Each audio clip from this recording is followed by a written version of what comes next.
從幸存者到建造者，婚姻經歷蛻變。如果不是那一晚的對話，他們現在已經自由了。他們原本已經談好協議離婚，雙方的律師都準備好了草稿、財產分配的比例、孩子的監護計劃，一切都理智而平靜，幾乎不像一對曾經在婚禮上對彼此說“我願意”的人。然後在簽字前的那一晚，他突然開口問他：“我們真的有試過重建嗎？還是我們只是一直在撐着，不要崩潰？”那句話像一道雷劈進他的心，不是因為他問得多動人，而是他自己也無法回答。他們不是沒有傷，他們有。他出軌1次，他心死3次。他不會溝通，他變得尖銳如刀。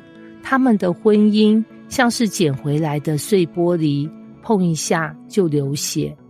但那晚的對話讓他們從彼此的對立面轉身，朝着同一個方向問了一個問題：我們還能成為什麼？這個故事還沒結束，但他們的婚姻從活下來的階段開始進入重新建造的可能。這門課就是為了那些不只想撐住婚姻，而是真的想翻轉婚姻命運的人而寫的。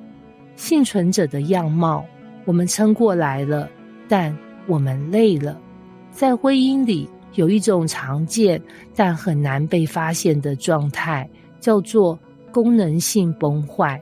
簡單說，就是看起來什麼都還在正常運作，有在一起，有吃飯，有生活，有假日出遊，但感情其實早已死亡，只是靠習慣和責任支撐着。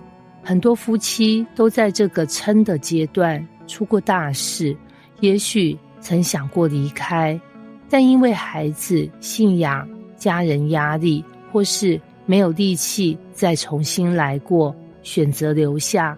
這種留下不見得錯，但如果只是留下來當室友，那婚姻只是一個空殼。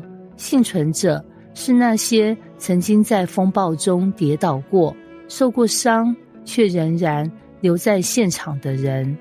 但光是留下不會自動讓婚姻變好，你要從幸存轉向建造，婚姻才有真正翻轉的可能。蛻變的第一步是承認我們變了，也必須改變。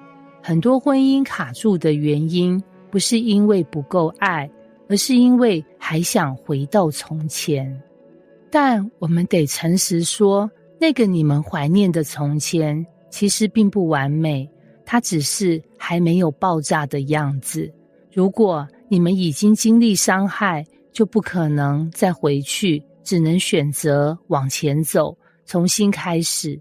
重新開始不是說把過去全部忘記，而是把傷痛轉化成學習，把錯誤變成覺醒，把曾經說不出口的話變成今天可以開啟對話的鑰匙。一位先生說過這樣一句話：我太太原諒我，但不再相信我。那句話讓他非常挫敗，後來他才理解，信任不是用原諒換來的，而是要用改變一點一滴的建回來。這就是建造者的開始，承認地基爛了，就不能只是補裂縫，要願意挖掉舊的，打下新的。有一對夫妻來到婚姻重建課程時，幾乎已經不說話。太太曾經發現丈夫在手機裡有曖昧對話，雖然不是肉體外遇，但對她來說傷害已足夠。她說，他沒有背叛到最嚴重的地步，但我從那天起就覺得我不是他唯一了。課程中，我們邀請他們彼此分享那段時間內心真正的感受，而不是事件本身。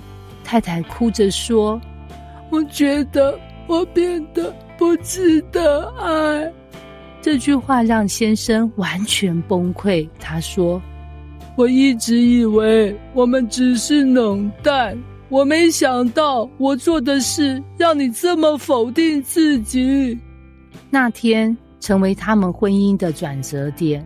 他們沒有奇蹟式的復合，但他們開始懂得，痛苦不是結束，而是對方內心深處的呼救信號。從那天起，丈夫每天早上寫一張便條紙，告訴太太他是值得的，也開始跟朋友切斷不必要的聯絡。他們在創傷裡重建連結，這種力量來自願意不否認傷痛，而是讓傷痛說話。那麼，什麼是建造者？建造者不是指你成為了婚姻專家，而是你願意做以下幾件事：一、接受自己和對方都需要改變。你們今天之所以傷痕累累，一定不只是單方面的問題。真正的轉變從自我覺察開始，不是你要改，而是我們怎麼一起改。二、願意開啟困難對話。很多夫妻不是沒話說，是說了沒用，乾脆不說。但建造婚姻需要練習說真話，說情緒，而不是說指責。三、找到新的婚姻藍圖。別照着10年前的婚姻方式繼續走，你們的價值觀、生活階段、情感需要都不同了。重新設計適合現在你們的關係模式，是重建的重要工程。四、每天做小事，但堅持做。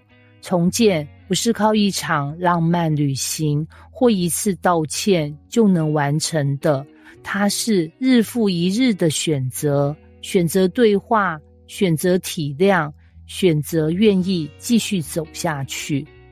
婚姻的蛻變從來不是一夜之間的神蹟，而是一連串的選擇。選擇不逃避對方的情緒，選擇放下自己一定要贏的堅持，選擇在對方跌倒時還願意伸出手，選擇不只是活下去，而是活出更新的彼此。一位太太曾經說：“我們的婚姻是從廢墟裡爬出來的，滿身灰塵，但我們學會一起呼吸。”這是婚姻的重建之美。你們或許曾在痛苦中變得陌生，但只要還有選擇彼此的勇氣，就還能成為彼此生命中最重要的建築師。結語：你們可以不是完美的，但可以一起成為新的。你們可能无法回到最初戀愛的樣子，但可以擁有更成熟、更深層的連結。從幸存者到建造者，不是靠意志力撐過去，而是靠誠實、理解、原諒、更新，一步步走出來。婚姻不只是要撐過風暴，更是要在風暴後學會造船。